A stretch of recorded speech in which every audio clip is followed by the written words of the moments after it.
ಎಲ್ರಿಗೂ ನಮಸ್ಕಾರ. ನಾನು ವಿವೇಕಾನಂದ HK. ಆಸೆಯೇ ದುಃಖಕ್ಕೆ ಮೂಲ. ನಾನು ಇಲ್ಲಿಯವರೆಗೆ ಕಂಡುಕೊಂಡ ಸತ್ಯವನ್ನ ನಿಮಗೆ ಹೇಳ್ತಾ ಇದ್ದೀನಿ. ಇದಕ್ಕಿನ್ನ ಉತ್ತಮ ಸತ್ಯ ನಿಮ್ಮದಾದ್ರೆ ದಯವಿಟ್ಟು ಅದನ್ನ ಅಳವಡಿಸ್ಕೊಳ್ಳಿ. ಮನುಷ್ಯ ಊಟ ಮಾಡಿದ್ರೆ ಮಾತ್ರ ಬದುಕ್ತಾನೆ. ಈ ಎಲ್ಲ ಮಾತು ಯಾಕೆ ಹೇಳ್ತಾ ಇದ್ದೀನಿ ಅಂದ್ರೆ ಇದು ನನ್ನದಲ್ಲ.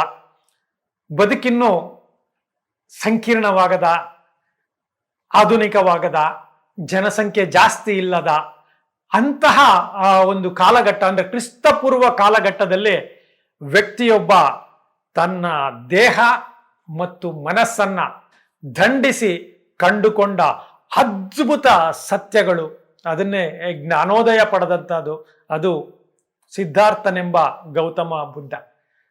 ನಾವೆಲ್ಲ ಸಾಮಾನ್ಯವಾಗಿ ಸಿಗ್ಮಂಡ್ ಫ್ರಾಯ್ಡ್ ಅನ್ನುವ ವ್ಯಕ್ತಿಯನ್ನ ಜಗತ್ತಿನ ಅದರಲ್ಲೂ ಪಾಶ್ಚಾತ್ಯ ಸಂಸ್ಕೃತಿಯ ದೊಡ್ಡ ಮನಃಶಾಸ್ತ್ರಜ್ಞರು ಅಂತ ಕರಿತೀವಿ. ಆದರೆ ನಾನು ಭಾರತದ ನಿಜವಾದ ಈ ಮಣ್ಣಿನ ಮನಃಶಾಸ್ತ್ರಜ್ಞರು, ಸಮಾಜಶಾಸ್ತ್ರಜ್ಞರು, ಬಹುದೊಡ್ಡ ಆಧ್ಯಾತ್ಮಿಕ ಚಿಂತಕರು ಅಂತ ಗೌತಮ ಬುದ್ಧರನ್ನ ಕರೀಲಿಕ್ಕೆ ಇಷ್ಟಪಡ್ತೀನಿ. ಯಾಕೆಂದ್ರೆ ಮನುಷ್ಯನ ನರನಾಡಿಗಳನ್ನ, ಬರೀ ಮನಸ್ಸನ್ನಲ್ಲ, ದೇಹದ ನರನಾಡಿಗಳನ್ನ ಅರೆದು ಕುಡಿದಷ್ಟು ಅಷ್ಟೊಂದು ಜ್ಞಾನವನ್ನ ಹೊಂದಿ ಅರೆದು ಕುಡಿದು ತನಗೆಲ್ಲವನ್ನು ಅರಿತಿದ್ದೀನಿ ಅಂತ ಹೇಳಿ ತಮ್ಮ ಜ್ಞಾನೋದಯದ ಚಿಂತನೆಗಳನ್ನ ನಮಗೆ ಕೊಡ್ತಾರಲ್ಲ, ಅದು ಖಂಡಿತ ಅತ್ಯಂತ ಅದ್ಭುತವಾದದ್ದು. ಅತ್ಯಂತ ನಮ್ಗೆ ಈ ಕ್ಷಣಕ್ಕೂ ಕೂಡ ಹೌದಲ್ವಾ ಅನ್ಸುತ್ತೆ. ಯಾಕೆಂದ್ರೆ ಬುದ್ಧರಿಗೆ ಬಂದಂತಹ ಜ್ಞಾನ ಇದೆಯಲ್ಲ, ಅದು ಸುಮ್ಮನೆ ಏನೋ ಕೂತು ಚಿಂತೆ ಮಾಡಿ ಅಥವಾ ಇನ್ನೊಂದೇನೋ ಅಧ್ಯಯನ ಮಾಡಿ ಅಥವಾ ಪ್ರವಾಸ ಮಾಡಿ ಆ ಥರ ಅಲ್ಲ. ತನ್ನ ದೇಹ ಮತ್ತು ಮನಸ್ಸನ್ನ ಸಾಕಷ್ಟು ದಂಡಿಸ್ತಾರೆ ಎರಡನ್ನು. ಅದೆಲ್ಲ ನೋಡಿ ನೋಡಿ ನೋಡಿ ಅದ್ರ ಒಳಗಡೆ ಅವ್ರಿಗೆ ಕೇವಲ ಇದಿಷ್ಟೇ ಅಲ್ಲ, ಅದನ್ನ ನೋಡಿ ನೋಡಿ ಚರ್ಚೆಗಳು ಮಾಡಿ, ಧ್ಯಾನವನ್ನ ಮಾಡಿ, ಉಪವಾಸಗಳನ್ನ ಮಾಡಿ, ಎಲ್ಲ ರೀತಿಯ ಜನಗಳ ಜೊತೆ ಚರ್ಚೆಗಳನ್ನ ಮಾಡಿ, ಜೊತೆಗೆ ಅವ್ರ ಒಳಗಡೆ ಒಂದು ವಿಶಾಲವಾದ ಮನೋಭಾವ ಇರುತ್ತೆ, ಸಮಚಿತ್ತತೆ ಇರುತ್ತೆ. ಜೊತೆಗೆ ಅವರು ಒಂದು ಈ 360 ಡಿಗ್ರಿ ಆಂಗಲ್ ಅಲ್ಲಿ ಯೋಚನೆ ಮಾಡೋದರ ಜೊತೆಗೆ ಅವರಲ್ಲಿ ಒಂದು ಪ್ರಬುದ್ಧತೆ ಇರುತ್ತೆ, ಒಳ್ಳೆಯ ಮನಸ್ಥಿತಿ ಇರುತ್ತೆ. ಈ ಎಲ್ಲದರ ಪರಿಣಾಮವಾಗಿ ಅವರಿಗೆ ಮನುಷ್ಯನ ಬಗ್ಗೆ ಒಂದಷ್ಟು ಮನುಷ್ಯ ತನ್ನಲ್ಲೇ ಕಂಡುಕೊಳ್ಳಬಹುದಾದಂಥ ಆಂತರಿಕ ನೆಮ್ಮದಿಯ ಬಗ್ಗೆ ಅವರಲ್ಲಿ ಒಡಮೂಡುವಂತಹ ಭಾವನೆಗಳು ಮತ್ತು ಅರಿವನ್ನ ನಮಗೆಲ್ಲ ಕೊಡ್ತಾ ಹೋಗ್ತಾರೆ. ಈಗ ಬುದ್ಧರ ಬಗ್ಗೆ ಬಹಳಷ್ಟು ಉಪಕಥೆಗಳು, ಬೇರೆ ಬೇರೆ ಕಥೆಗಳು, ಬೇರೆ ಬೇರೆ ಎಲ್ಲವೂ ಬಂದಿರ್ಬೋದು. ಆದ್ರೆ ಆ ಮೂಲ ಆಶಯ ಏನಿದೆಯಲ್ಲ, ಮನುಷ್ಯನ ವರ್ತನೆಗಳನ್ನ ಒಳ್ಳೆಯ ರೀತಿಯಲ್ಲಿ ತಗೊಂಡು ತನ್ನ ನೆಮ್ಮದಿಗೆ, ಯಾಕೆಂದ್ರೆ ಮನುಷ್ಯ ನಮ್ಗೆ ಗೊತ್ತಿದೆ, ಹುಟ್ಟಿನಿಂದ ಸಾಯುವವರೆಗೂ ಮಧ್ಯೆ ಏನು ಇದೆಯೋ ಅದೇ ಜೀವನ. ಅಷ್ಟು ಸಮಯವನ್ನ ನಾವು ಯಾವ ರೀತಿ ಕಳಿಬೇಕು, ಯಾಕೆಂದ್ರೆ ಎಲ್ಲರೂ ಸಾಯೋದೆ, ಹುಟ್ಟಿನಿಂದ ಎಲ್ಲರೂ ಸತ್ತೇ ಸಾಯ್ತಾರೆ. ಸೊ ಬುದ್ಧನ ಬಗ್ಗೆ ಇರುವಂತ ಕಥೆಗಳಲ್ಲೂ ಅಷ್ಟೇ, ನನಗೆ ವಯಸ್ಸಾಗುತ್ತಾ ಅಂದ್ರೆ ವಯಸ್ಸಾಗುತ್ತೆ ಅನ್ನೋ ಭಯ, ಅನಾರೋಗ್ಯ ಅಥವಾ ಸಾವಿನ ಭಯ, ಇದೆಲ್ಲವೂ ಕೂಡ ಅವರನ್ನ ಕಾಡಿ ಅದಕ್ಕೆ ಉತ್ತರ ಕಂಡುಕೊಂಡ್ರು ಅನ್ನುವಂತಹ ವಿಷಯವನ್ನು ನಾವು ಓದ್ತೀವಿ. ಅಂದ್ರೆ ನಾವು ಆದಷ್ಟು ನೆಮ್ಮದಿಯಾಗಿರ್ಬೇಕು, ನೋವು ಕಡಿಮೆ ಆಗಬೇಕು. ಅಂದ್ರೆ ಮನುಷ್ಯನನ್ನ ನಾವು ಮನಸ್ಸನ್ನ ನಿಯಂತ್ರಿಸ್ಲಿಕ್ಕೆ ಸಾಧ್ಯ ಇಲ್ಲ. ಮನಸ್ಸನ್ನ ಯಾಕಂದ್ರೆ ಅದು ತುಂಬಾ ಚಲನಶೀಲವಾಗಿರುತ್ತೆ, ಓಡ್ತಾನೆ ಇರುತ್ತೆ. ಹಾಗೆ ಬದುಕಿನ ನಡುವೆ ನಮ್ಮ ದೈಹಿಕ ವಾಂಛೆಗಳು ಏನಿದಾವೆ, ಊಟ ತಿಂಡಿ ಅಥವಾ ಲೈಂಗಿಕ ಆಸಕ್ತಿಗಳು, ಸಂಸಾರ, ಇವೆಲ್ಲವೂ ಇದೆ. ಇದಕ್ಕೆ ಒಂದು ಸಂಘ ಇದಿರುತ್ತೆ. ನಾನು ಒಬ್ಬನೇ ಅದನ್ನ ಮಾಡೋಕ್ಕಾಗಲ್ಲ. ಒಂದು ಮದುವೆ ಅಂತ ಆಗ್ಬೇಕು, ಮಕ್ಕಳಾಗ್ತಾರೆ, ಅಲ್ಲಿ ಅವರ ಆರ್ಥಿಕ ಪರಿಸ್ಥಿತಿಗಳು, ಸಾಮಾಜಿಕ ಪರಿಸ್ಥಿತಿಗಳು, ಈಗಂತೂ ಅತ್ಯಂತ ಸಂಕೀರ್ಣ ಬದುಕಾಗಿರೋದ್ರಿಂದ ರಾಜಕೀಯ ಪರಿಸ್ಥಿತಿ, ಇವೆಲ್ಲವೂ ಇದ್ದಾವೆ. ಇವು ಅನಿವಾರ್ಯ ಮತ್ತು ಅವಶ್ಯಕತೆಗಳು.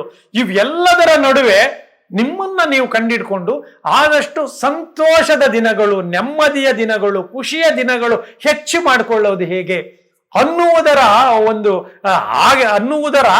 ಒಂದಷ್ಟು ಮಾರ್ಗದರ್ಶನಗಳು ನಮಗೆ ನಿಜವಾಗ್ಲೂ ಬುದ್ಧರ ಚಿಂತನೆಗಳನ್ನ ಯೋಚನೆ ಮಾಡಿದಾಗ ನಮಗೆ ಸಿಗುತ್ತೆ.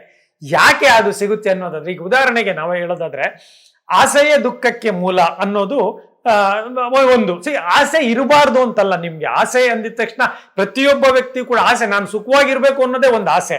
ಅದರಿಂದ ಆಸೆ ಅಲ್ಲ, ಆಸೆ ಅದು ದುರಾಸೆ. ದುರಾಸೆ ಅಂದ್ರೆ ನಮ್ಮ ಅವಶ್ಯಕತೆಗಿನ್ನ ನಮ್ಮ ಸಾಮರ್ಥ್ಯಕ್ಕಿನ್ನ ಅತಿಯಾಗಿ ನೋಡಿ, ಸಾಧನೆಗೆ ಅಥವಾ ನಾವು ಇನ್ನೇನೋ ದೊಡ್ಡದು ಮಾಡಬೇಕು ಅಂತ ಹೇಳುವಾಗ ಜೀವನೋತ್ಸಾಹದ ಬಗ್ಗೆ ಅದು ಬುದ್ಧ ಹೇಳಲಿಲ್ಲ. ದುರಾಸೆ ಅನ್ನುವಂತಹದನ್ನ ಕೆಟ್ಟ ರೀತಿಯಲ್ಲಿ ಉಪಯೋಗಿಸ್ಕೊಂಡೋದ್ರ ಬಗ್ಗೆ ಮಾತ್ರ ಬುದ್ಧ ಮಾತಾಡ್ತಾರೆ. ನೀವು ಅದನ್ನ ಹೊರತುಪಡಿಸಿ ನೀವು ಹಾಗಾದ್ರೆ ನಾವೇನು ಸಾಧನೆ ಮಾಡಬಾರ್ದ, ನಾವಿರೋದ್ರಲ್ಲೇ ತೃಪ್ತಿ ಪಡ್ಬೇಕಾ? ಹಾಗಲ್ಲ, ಅದು ಆಗಲ್ಲ. ಅಂದ್ರೆ ಕೆಟ್ಟದನ್ನ ದುರಾಸೆ. ಈಗ ನನ್ನ ಉದಾಹರಣೆಗೆ ಒಂದು ಮನೆ ಬಂದಿದೆ, ನನಗೆ ಇನ್ನೊಂದು ಮನೆ ಬರಬೇಕು ಅಂತ ನಮ್ಮ ಆಸೆ ಆದಾಗ ಅದು ನಮಗೆ ಅವಶ್ಯಕತೆವೇ? ಅದನ್ನ ಅವಶ್ಯಕತೆಗೆ ನಾವು ಎಷ್ಟು ಕೆಲಸ ಮಾಡಬೇಕಾಗುತ್ತೆ? ಪ್ರಾಮಾಣಿಕವಾಗಿ ಮಾಡಬೇಕಾಗುತ್ತೋ ಅಥವಾ ಬೇರೆ ರೀತಿಯಲ್ಲಿ ನಾವು ಅಪ್ರಾಮಾಣಿಕವಾಗಿ ಇದು ಮಾಡಬೇಕಾಗುತ್ತೋ?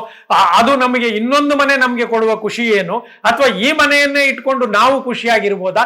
ಈ ತರ ಸಮಗ್ರ ಚಿಂತನೆಗಳನ್ನ ಮಾಡಿದ ನಂತರ ಆಸೆ ಮತ್ತು ದುರಾಸೆಯ ನಡುವಿನ ವ್ಯತ್ಯಾಸಗಳನ್ನ ನಾವು ಗುರುತಿಸಬೇಕು. ಆಗ ಮಾತ್ರ ನಿಮಗೆ ಅದರ ಅರ್ಥ ಆಗುತ್ತೆ. ಯಾಕೆಂದ್ರೆ ಬುದ್ಧ ಅರ್ಥ ಆಗಬೇಕು ಅಂದ್ರೆ ಜೀವನಾನುಭವನೂ ಕೂಡ ಬೇಕಾಗುತ್ತೆ. ನೀವು ಯಾರಿಗೋ ಚಿಕ್ಕ ಮಕ್ಕಳಿಗೆ ಅಥವಾ ಜೀವನಾನುಭವ ಇಲ್ಲ ಅಂತಹ ಸೇಫ್ ಝೋನ್ ಅಲ್ಲಿರೋರಿಗೆ ಬುದ್ಧ ಖಂಡಿತವಾಗ್ಲೂ ಅರ್ಥ ಆಗೋದಿಲ್ಲ. ಬುದ್ಧನ ಚಿಂತನೆಗಳು ಅದು ಇದೆ. ಯಾಕೆಂದ್ರೆ ಬುದ್ಧ ಈ ಧ್ಯಾನಸ್ಥ ಸ್ಥಿತಿಗೆ ಹೋಗುತ್ತಾರೆ. ಈಗ ಬಹುತೇಕ 99% ಜನಕ್ಕೆ ಆ ಧ್ಯಾನಸ್ಥ ಸ್ಥಿತಿ ತಲುಪುವ ಹಂತಕ್ಕೆ ಮಾನಸಿಕವಾಗಿ ಸಿದ್ಧವಾಗಿರೋದಿಲ್ಲ. ಯಾಕೆಂದ್ರೆ ತುಂಬಾ ವೇಗ ಆಗ್ತಾ ಇದೆ. ಬೆಳಗ್ಗೆ ಎದ್ದು ಕೆಲಸ ಮಾಡಿ ಪ್ರತಿ ನಿಮಿಷವನ್ನು, ನನಗನ್ಸುತ್ತೆ ಪ್ರಧಾನಮಂತ್ರಿಗಳಿಂದ ಭಿಕ್ಷುಕರವರೆಗೂ ಕೂಡ ಹೆಚ್ಚು ಕಡಿಮೆ ಎಲ್ಲರೂ ಕೂಡ ಸಮಯಕ್ಕೆ ನಾವು ಶರಣಾಗಿದ್ದೀವಿ. ಆ ಸಮಯವನ್ನ ನಾವು ನೋಡ್ಕೊಂಡು, ಈ ಸಮಯ ಇದು 8 ಗಂಟೆಗೆ ಇಲ್ಲಿ, 9 ಗಂಟೆಗೆ ಇಲ್ಲಿ, 10 ಗಂಟೆಗೆ ಇಲ್ಲಿ, ಇವತ್ತಿರು 2ನೇ ತಾರೀಕಿದು, 3ನೇ ತಾರೀಕಿದು, ಈ ರೀತಿ ಶೆಡ್ಯೂಲ್ಗಳಲ್ಲಿ ನಾವು ಹೋಗ್ತಾ ಇರ್ತೀವಿ. ಸೊ ಈ ವೇಗ ಜೊತೆಗೆ ಸುಮ್ಮನೆನೂ ಹೋಗೋದಿಲ್ಲ, ಅದೇನೋ ಕೆಲಸ ಮಾಡಬೇಕು ಅಂತ ಹೋಗೋದಿಲ್ಲ, ಅದನ್ನ ವೇಗವಾಗಿ ಪೂರೈಸಬೇಕು, ಅದನ್ನ ನಾವು ಪಡಿಬೇಕು ಅನ್ನುವಂತಹ ಸಕ್ಸಸ್ ಅಟ್ ಎನಿ ಕಾಸ್ಟ್ ಅನ್ನುವ ಸಿದ್ಧಾಂತಕ್ಕೆ ಮಾಡದಿರೋದ್ರಿಂದ ಆ ಧ್ಯಾನಸ್ಥ ಸ್ಥಿತಿಗೆ ಹೋಗೋದಿಲ್ಲ. ಅದಕ್ಕೆ ಅವರು ಬುದ್ಧರು ಕೇವಲ ನಿಮ್ಮ ಜ್ಞಾನಾರ್ಜನೆಗೆ ಅಷ್ಟೇ ಇದು ಕೊಡಲ್ಲ, ದೇಹವನ್ನು ಕೂಡ ನಿಯಂತ್ರಣ ಒಳ್ಕೊಡ್ಲಿಕ್ಕೆ ಧ್ಯಾನಸ್ಥ ಸ್ಥಿತಿಗೆ, ಬುದ್ಧ ಧ್ಯಾನ ಇದೆಯಲ್ಲ, ಅದು ಧ್ಯಾನ ಮಾಡ್ತಾ ಮಾಡ್ತಾ ಮಾಡ್ತಾ ನಿಮ್ಮ ದೇಹವನ್ನು, ನಾವೆಲ್ಲರೂ ದೇಹವನ್ನ ಮಲಗಿಸ್ತೀವಿ. ಬುದ್ಧ ಚಿಂತನೆಗಳಲ್ಲಿ ಅನೇಕ ವಿಷಯಗಳನ್ನು ಹೋದಾಗ ನೀವು ಮನಸ್ಸನ್ನು ಕೂಡ ಮಲಗಿಸುವಂತಹ ಒಂದು ಮಾರ್ಗಗಳು ಅಲ್ಲಿದ್ದಾವೆ. ಅಂದ್ರೆ ಮನಸ್ಸನ್ನ ಮಲಗಿಸುವಂತಹ ಸ್ಥಿತಿ ಎಷ್ಟು ಚೆನ್ನಾಗಿದೆ ನೋಡಿ. ದೇಹ ಏನೋ ಮಲಗುತ್ತೆ, ಮನಸ್ಸನ್ನ ಮಲಗಿಸ್ಬೇಕು ಅಂದ್ರೆ ಶಾಂತ ಸ್ಥಿತಿ, ತಟಸ್ಥ ಸ್ಥಿತಿ, ನೋಮ್ಯಾನ್ಸ್ ಲ್ಯಾಂಡ್ಗೆ ಬಂದು ಯೋಚನೆ ಮಾಡುವ ಸ್ಥಿತಿ, ಅದು ನಿಮಗೆ ಧ್ಯಾನ ಕೊಡುತ್ತೆ. ಅಂದ್ರೆ ಧ್ಯಾನ ಮತ್ತು ಜ್ಞಾನ ಇವೆರಡು. ಜ್ಞಾನ ಹೆಚ್ಚು ಕಡಿಮೆ ಮಾನಸಿಕವಾದ್ದಾದರೆ ಧ್ಯಾನ ದೈಹಿಕವಾದದ್ದು. ಅವೆರಡನ್ನು ಒಟ್ಟಿಗೆ ಸಮ್ಮಿಲನ ಮಾಡಿದಾಗ ನಿಮ್ಮ ಒಳಗಡೆ ಒಂದು ಒಂದು ಒಂದು ಒಂದು ಅರಿವು ಮೂಡುತ್ತಲ್ಲ, ಆ ಅರಿವು ಇದೆಯಲ್ಲ, ಆ ಅರಿವನ್ನ ಕೊಡೋದೇ ಬುದ್ಧ ಪ್ರಜ್ಞೆ. ಅಂದ್ರೆ ಎಲ್ಲವನ್ನೂ ಸ್ವೀಕರಿಸೋದು, ಎಲ್ಲವನ್ನೂ ಸ್ವೀಕರಿಸಿ ನಮ್ಮನ್ನ ನಾವು ಪ್ರತಿಕ್ರಿಯೆಗಳಲ್ಲಿ ಅತ್ಯಂತ ಉತ್ತಮ ಮಟ್ಟದ ಪ್ರತಿಕ್ರಿಯೆಗಳನ್ನ ಕೊಡೋದು. ಯಾಕೆಂದ್ರೆ ಕ್ರಿಯೆ ಮತ್ತು ಪ್ರತಿಕ್ರಿಯೆಗಳಿರ್ತವೆ. ಕ್ರಿಯೆ ನಮ್ಮ ಸ್ವಂತದ್ದು, ನಾವು ನಿಯಂತ್ರಿಸ್ಕೊಳ್ಬಹುದು, ಆದ್ರೆ ಕೆಲವು ಪ್ರತಿಕ್ರಿಯೆಗಳಿರ್ತವೆ, ಅದರನ್ನ ನಿಯಂತ್ರಿಸ್ಕೊಳ್ಳೋವಾಗೆ ನಾವೆಲ್ಲ ವಿಫಲವಾಗ್ತಿರೋದು. ಉದಾಹರಣೆಗೆ ನಿಮ್ಗೆ ಹೇಳ್ತೀನಿ, ನಾವು ಈಗ ಒಂದು ಆಟೋ ಅಥವಾ ಗಾಡಿಯಲ್ಲಿ ಹೋಗ್ತಾ ಇರ್ತೀವಿ, ಇನ್ನೊಬ್ರು ರಾಂಗ್ ರೂಟಲ್ಲಿ ಬರ್ತಾರೆ. ರಾಂಗ್ ರೂಟಲ್ಲಿ ಬಂದು ಅವರು ನಮಗೆ ಗುದ್ದುತ್ತಾರೆ, ಅವ್ರದ್ದು ರಾಂಗ್ ರೂಟು, ಅವ್ರು ತಪ್ಪು ಮಾಡಿದ್ದಾರೆ, ಆದ್ರೆ ನಮಗೆ ಕೈ ತೋರಿಸಿ ನಮ್ಮನ್ನು ಬೈತಾರೆ, ನೀನು ಸರಿಯಾಗಿ ಬರಕ್ ಆಗಲ್ವ ಅಂತ. ಇಂಥ ಸಂದರ್ಭದಲ್ಲಿ ನಿಮಗೆ ಬುದ್ಧತ್ವದ ಉಪಯೋಗ ಆಗುತ್ತೆ. ಒಂದು, ಎರಡನೇದಾಗಿ ನಾವು ಹೇಳ್ಬೇಕು, ಅವ್ರದ್ದೇ ತಪ್ಪಾಗಿರುತ್ತೆ, ಜೊತೆಗೆ ಅದು ಟ್ರಾಫಿಕ್ ಸಮಸ್ಯೆ. ಆತ ಏನು ನಮ್ಮ ಬದ್ಧ ವೈರಿ ಅಲ್ಲ, ಆತ ತಪ್ಪನ್ನು ಮಾಡಿದ್ದಾನೆ ಮತ್ತು ಅರೋಗೆಂಟಲ್ಲಿ ಮಾಡಿದ್ದಾನೆ. ನಾವೀಗ ಆತನ್ನ ಹಿಡ್ಕೊಂಡು ಹೊಡೆದ್ರೆ ಮತ್ತೆ ಅದು ಗಲಾಟೆ ಆಗುತ್ತೆ, ಪೊಲೀಸ್ ಸ್ಟೇಷನ್ಗೆ ಹೋಗುತ್ತೆ, ಅನೇಕ ಕಾರಣಗಳಿಗಾಗಿ ಮತ್ತೆ ನಾವು ಮಾನಸಿಕ ನೆಮ್ಮದಿಯನ್ನ ಕಳ್ಕೊತೀವಿ. ಹಾಗಾದ್ರೆ ಆತನ ಹಾಗೆ ಬಿಟ್ಬಿಡ್ಬೇಕಾ? ಇಲ್ಲ, ನಾವು ಈಗ ಆತನನ್ನ ಒಂದೇ ಸರಿ ಬಿಟ್ರೆ ಆತ ಮತ್ತೆ ಅದೇ ಕೆಲಸ ಮಾಡ್ತಾನೆ ಅನ್ನೋದು ಒಂದು. ಎರಡನೇದಾಗಿ ಆತನಿಗೂ ತಿಳುವಳಿಕೆ ಮೂಡಲ್ಲ. ಆಗ ಕೂಡ ನಿಮ್ಮ ಒಳಗಡೆ ಅದ ಬುದ್ಧತ್ವದಲ್ಲಿ ಏನು ಅಂದ್ರೆ, ಒಂದು, ಅದನ್ನ ಸ್ವೀಕರಿಸಬೇಕು. ಎರಡು, ಮುಖ್ಯವಾಗಿ ಆ ವ್ಯಕ್ತಿಯು ಕೂಡ ನಿಮ್ಮ ಒಬ್ಬ ಸ್ನೇಹಿತ ಅನ್ನೋ ತರದಲ್ಲೇ ನೀವು ಟ್ರೀಟ್ ಮಾಡ್ಬೇಕಾಗುತ್ತೆ. ನಮ್ಮ ಬಂಧು ಅಂತೇಳಿ ತಗೊಂಡು, ಇಲ್ಲಪ್ಪ ನೀನು ತಪ್ಪು ಮಾಡಿದೀಯಾ, ಮುಂದೆ ಆ ತರ ಆಗುತ್ತೆ ಅಂತ ನಿಮ್ಮ ಕರ್ತವ್ಯವನ್ನ ನೀವು ಆದಷ್ಟು ಪ್ರೀತಿಯಿಂದ ಆತನಿಗೆ ಹೇಳಿ, ಶಿಕ್ಷೆಗಿನ್ನ ಶಿಕ್ಷಣದ ಬಗ್ಗೆ ಮಾತಾಡಿ ನೀವು ಮುಂದಕ್ಕೆ ಹೋಗ್ಲೇಬೇಕಾಗುತ್ತೆ. ಆತ ಕೇಳಲ್ಲ ಅಂತ ಇಟ್ಕೊಳ್ಳಿ, ನೀವು ಹೇಳಿದ ತಕ್ಷಣ ಕೇಳ್ತಾನೆ ಅಂತಲ್ಲ, ಆದ್ರೆ ಎಲ್ಲೋ ಒಂದು ಒಳ್ಳೆಯ ಅಂಶವನ್ನ ಆತನ ಮನಸ್ಸಲ್ಲಿ ಹಾಕಿ ಹೋಗೋದಿದೆಯಲ್ಲ, ಇದು ಬುದ್ಧ ಪ್ರಜ್ಞೆ. ಅಂದ್ರೆ ಪ್ರತಿ ಕ್ಷಣ ನೀವು ಪ್ರಜ್ಞಾಪೂರ್ವಕವಾಗಿ ಬದುಕಬೇಕು. ನೀವು ತಿನ್ನುವ ಆಹಾರ, ಉಡುವ ಬಟ್ಟೆ, ಆಡುವ ಮಾತು, ಪ್ರತಿದಿನ ಬೆಳಗಿನ ಸಂದ ರಾತ್ರಿವರೆಗೂ ಎಲ್ಲ ಚಟುವಟಿಕೆಗಳು ಕೂಡ ಪ್ರಜ್ಞಾಪೂರ್ವಕವಾಗಿ ಆಗಬೇಕು. ಆಗ ನೀವು ಕಾನ್ಶಿಯಸ್ ಅಲ್ಲಿ ಇರ್ತೀರಲ್ಲ, ಇದೇ ಬುದ್ಧ ಪ್ರಜ್ಞೆ. ಆ ಪ್ರಜ್ಞೆಯಲ್ಲಿ ಏನೆಲ್ಲ ಅಂಶಗಳಿರ್ಬೇಕು ಅಂತೇಳಿ ಬುದ್ಧ ಹೇಳಿದ್ದಾರೆ. ನೀವು ಸಾಧ್ಯವಾದಷ್ಟು ಬುದ್ಧ ಚಿಂತನೆಗಳನ್ನ, ಬುದ್ಧನ ಓದಾಗ ಪ್ರಜ್ಞಾಪೂರ್ವಕವಾಗಿರ್ಬೇಕು.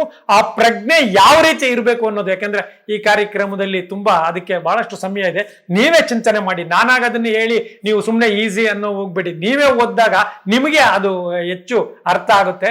ಆಗ ನಿಮ್ಗೆ ಹೆಚ್ಚು ನಿಮ್ಮ ಬದುಕು ಖಂಡಿತವಾಗ್ಲೂ ಬುದ್ಧನನ್ನ ಆಳವಾಗಿ ಅಧ್ಯಯನ ಮಾಡಿ ನೀವು ಅದನ್ನ ಇಂಪ್ಲಿಮೆಂಟ್ ಮಾಡಿ ಅಳವಡಿಸ್ಕೊಂಡಾಗ ನಿಮ್ಮ ಜೀವನ ಮಟ್ಟ, ನಿಮ್ಮ ಮಾನಸಿಕ ಮಟ್ಟ ಈಗಿರೋದಕ್ಕಿಂತ ಉತ್ತಮವಾಗುತ್ತೆ ಅನ್ನೋದು ಖಂಡಿತ ಶತಸಿದ್ಧ. ಅದನ್ನ ಪ್ರಯತ್ನಿಸಿ ಅಂತ ಹೇಳ್ತೀನಿ. ಎಲ್ರಿಗೂ ಧನ್ಯವಾದಗಳು.